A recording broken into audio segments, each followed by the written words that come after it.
What's up, man? You in the corner with Produced by Mitchell, man. Shout out to my whole team. Y'all like and subscribe below for Shelly. All right. So for those that don't know, well, who is produced by Mitchell? Man, just that's a question. Who is produced by Mitchell? A whole lot of shit. Rapper, producer, engineer, songwriter, all the shit. Go crazy in general. So because you got produced by Mitchell in your name, how would you describe your producing style? I would just say unorthodox. Being in the studio with hella other producers for sure showed me that my process ain't like nobody else's for sure. Making sure everything is different every time for sure. So like I just go in there definitely just trying to stay out of everybody else's mindset. Going there with a new process every time. However I'm feeling for real. Who would you say you've been influenced by when it comes to production? Influenced? Yeah. I don't think I was influenced by nobody. Like I feel like it was more so like me just wanting to make beats, me wanting a specific sound, me wanting to make something different and create shit. That's what really got me into making beats. Just wanting to create the whole process by myself. It wasn't really because nobody like, oh yeah, this producer made me want to get into it or that producer. Nah, it wasn't that for sure. What age would you say you started producing?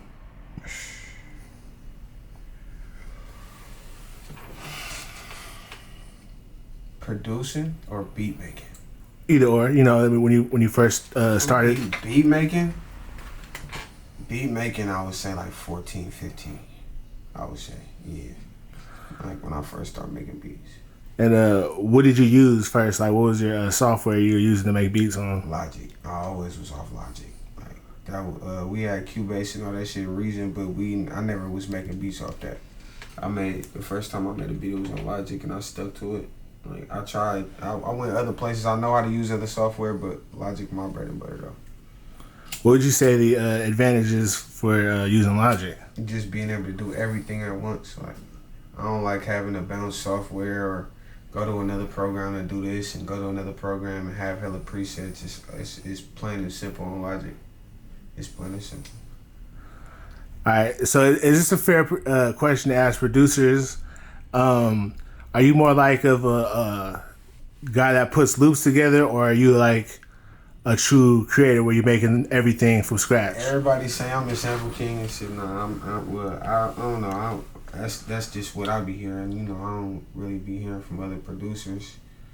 Like, it's probably another person that probably go way crazier than me with samples. I don't know, but I feel like when it comes to samples, it's easier for sure, but it ain't my bread and butter though. Like I have to be able to play something. Like if you don't know how to play, I feel like you kind of cutting yourself short. You selling yourself short to making like a beat with good texture. You feel me? Like having good depth on the beat and making it timeless. You gotta know what you're doing for real. So I feel like for me, it's like the melodies. I gotta be able to play them. I gotta be able to make them myself for sure. So recently you just you dropped a new album, Sorry for the Wait. Could you talk about that and kind of sell to the audience why they should listen to it? Well, first off, that was that tape was, I feel like it was just for the people for real. Like it was a whole bunch of songs. I was just testing out how I was feeling. Like that tape took a while to make when it come to just putting all the songs together. It was a whole lot of different moods, a whole lot of different vibes. So it definitely, it was a tape that I want to say I put together on the basis of the fans. Like all my supporters, they all wanted them songs. I put a whole lot of different songs out that didn't get put on the tape, and it definitely showed like, okay, the fans really want this, the fans really want that, the fans really want that, and it was starting to stack up. It started to stack up. And by like month 6 or 7 or whatever, it was like, damn, bro, I ain't dropped the tape yet. Like, all these songs been sitting on here, all these trailers been sitting on here. They waiting on the snippets. All the snippets got like 10,000 views and shit apiece. I'm like, damn, bro, I gotta put this shit out. So I started thinking about Wayne. You know, Wayne, damn near, you know, he paved the way when it come to just putting together songs to other niggas' beats, sampling shit and making shit better and remixing shit heavy and having lyricism too. So like, I just had to pay homage to the GOAT, you know, make that shit Sorry for the Wait. Hell yeah. Shit. So you dropped that with Thizzler, huh? Could you explain what the deal is with, like, are you like, is it distro or that? How does that work? Yeah, I got them to put it out. They jumped on it. I was gonna put it out myself, but they jumped on it, and I just got it going through them because they definitely already been promoing my shit, been putting my shit together. So it was just best to like, all right, shit, y'all want to fuck with the tape too? Let's do it. And they helped me promote it and shit, so that's going cool. You were also recently on the Thizzler Cypher with You Got a Bag, Young Junior, Mac J, and 1100 himself. How was that experience for you? And you just kind of go through what you and 11 what the mindset y'all was heading in there? I mean, shit, it was cool. Like, I had a good time. I know that. We didn't really had no mindset going in. We just kind of went in there with a shit, one moment can't define us type attitude. Like, we wasn't really tripping off of it because we already knew it was gonna trip. Like, that wasn't the question, so we didn't even have to prepare. And everybody thought it was so, like, you know, how we performed it or whatever. They're like, yeah, y'all prepared heavily. We didn't prepare at all. Like, if we would have prepared, we would have had that shit. Probably would have said something that would have got us banned. So would you say that it was easy for you and 11 to do that because you guys built good chemistry? It's my dog. It's my little brother, for real. Like, it's easy. We do that shit in the house. We do that shit at the studio. So, the fuck, like, and going back to back is something we do. Like, you think we can't do it in your face? Like, we did it in your face to show y'all that it's possible, you know? And then on top of that, to be cinematic, to actually give out a performance, to actually go back to back, tap off, like, hey, we bouncing off each other, like we really sitting in the house making a freestyle. Like, that was a real freestyle, so it's different.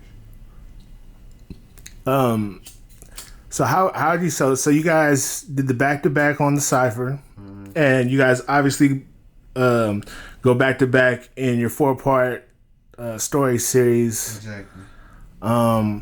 Could you explain how you guys came up with the story? Like, what is it based off of? Is it just like, you know, the stories growing up, or, you know, just kind of, I don't want to let you tell it. I don't know, like, I feel like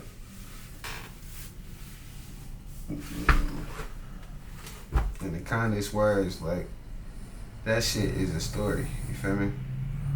It's a story. So knowing that it's a story, I definitely can't I can't really give y'all too much about it because it's a story. We made it up. Right. So if we made it up, we definitely in a situation where we were just building suspense, having a good time with the story and being able to tell it right and act it out. Do shit in the video that definitely was gonna catch everybody's eye. And then on top of that, be the first to really do it, you know? Talk that shit and really move it in the video. And then on top of that, talk about some street shit. Like, actually play with people's minds, and it was fun. It was for sure fun. So did you produce all of the 4 parts? For sure. So, like, what were you going for as far as, like, from shit, 1 to, when like, was picking all the beats, like, when we was picking the beats for the for each part, it was just more so like, okay, how do we, like, what moment we trying to catch for the next scene, like, because it was all scene based, you know what I'm saying? So if it was building suspense, we had to beat that matched that. We had to beat that, or like the end, like how it was, like, it felt like the end. It felt like the end in the beat and in the lyrics. So just how we was picking the beats, that's how we went about it. Like, it wasn't too much thought that went with it. It was more so like, okay, we know what we gotta do. We know what we gotta do to deliver. We just gotta give them that. It's easy. Nah, for sure. Um, what was I saying?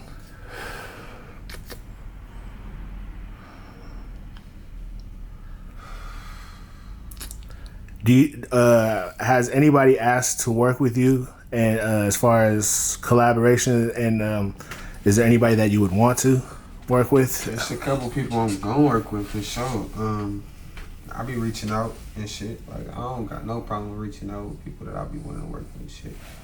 Like the roster heavy, so shit everybody on the roster for sure. Like I look at it like TYS go crazy, Slowby go crazy, Jug go crazy. Who else? DB go crazy. That's obvious. We doing a tour. Shit, a lot of the artists on the roster go crazy. So I look at it like everybody that been going crazy right now. I don't got no problem working with nobody. I'm interested in working with everybody for real. So, being from Oakland, what would you say the rap scene in Oakland needs to take the next step to blow up nationally? I mean, shit, first off,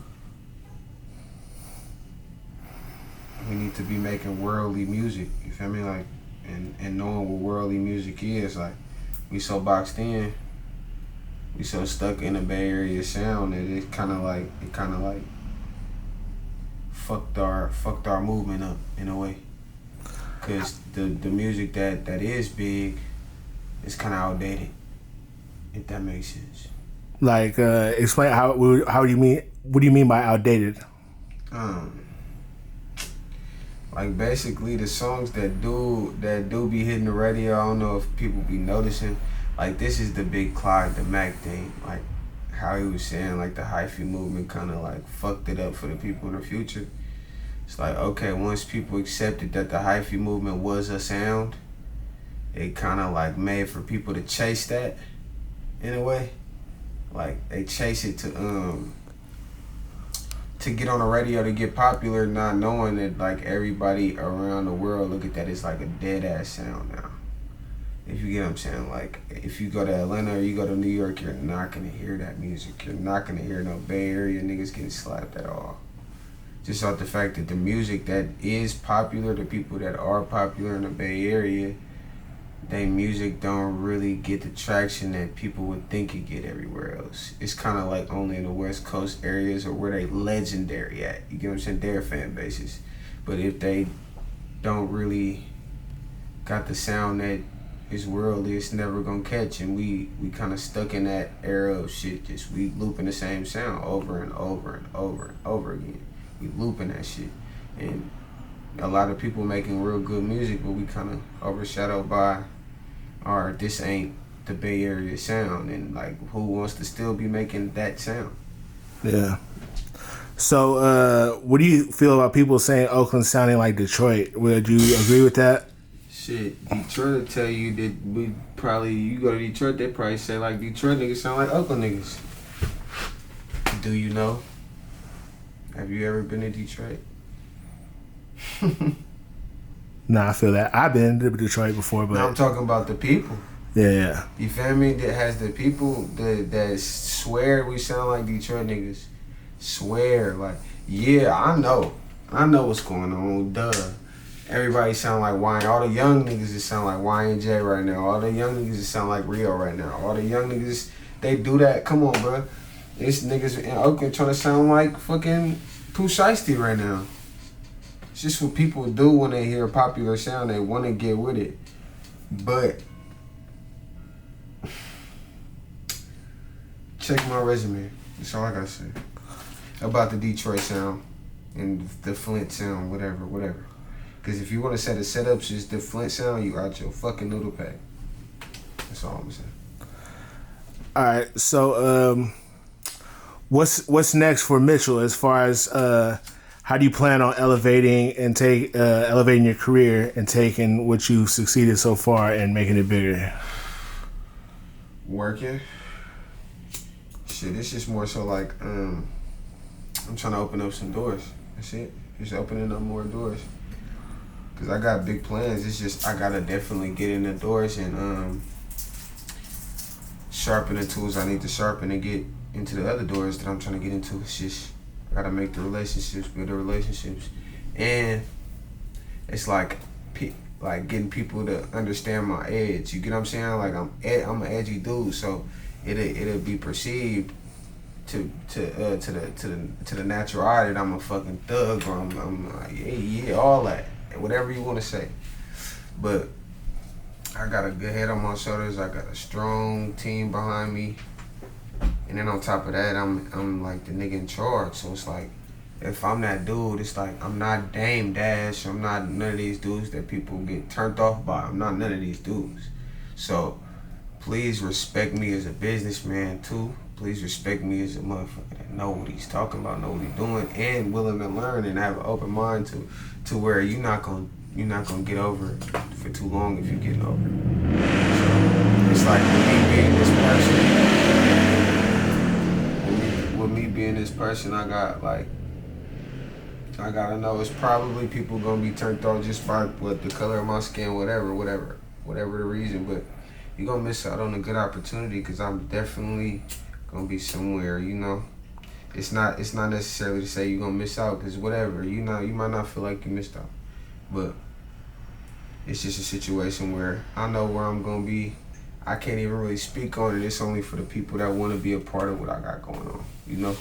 It's not for everybody, so I look at it like if you had the opportunity or you have the opportunity to reach out and you are a person of power, let's make some power moves happen. Like I'm definitely the person that could get in and got like a good head on his shoulders, and I got pull around it, like the music world when it comes to the Bay Area, to where I can open doors and have the foreseeing eye that you probably are missing out on, or your missing piece to be the big, you know, the big picture maker, the puzzle piece maker, you know. All right. What advice would you give to upcoming artists, and specifically artists that produce and rap?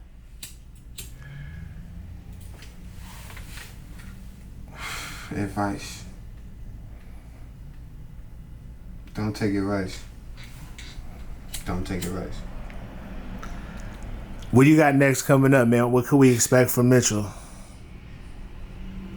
Man, greatness. We got a lot of projects coming. We got a whole lot of work. I'm stacking up, so I just gotta put it all out and get everybody behind it. It's easy. It's just all in the works. It take time to get all this product out, so I'm not trying to rush nothing at the same time. So I'm trying to make it perfect for everybody to see it and grasp it and take it in and make it a timeless, you know, piece of art. So definitely be waiting. I got some shit coming though, for sure. ASAP, always. I'm gonna wrap it up. So, any last words you want to say before we wrap it up? Man, keep us on y'all radar for sure, cause like I say, I'm not one to be reckoned with. I'm not one to be reckoned with, and I'm the dude you wanna be on the side of. I'm not that dude you wanna be, you know, trying to beef with or start no issues with or not do no business with. So it's just a situation where this is golden over here. We definitely looking up. It's all positive. It's all positive energy. So we just trying to keep it that way. And definitely, if anybody want to work, like I say, follow me. Follow me on Instagram at Produced by Mitchell. Subscribe to my YouTube at Produced by Mitchell. Everything self-titled. So just keep it lit on Mamas. Keep that same energy. Hell yeah. Right on, man.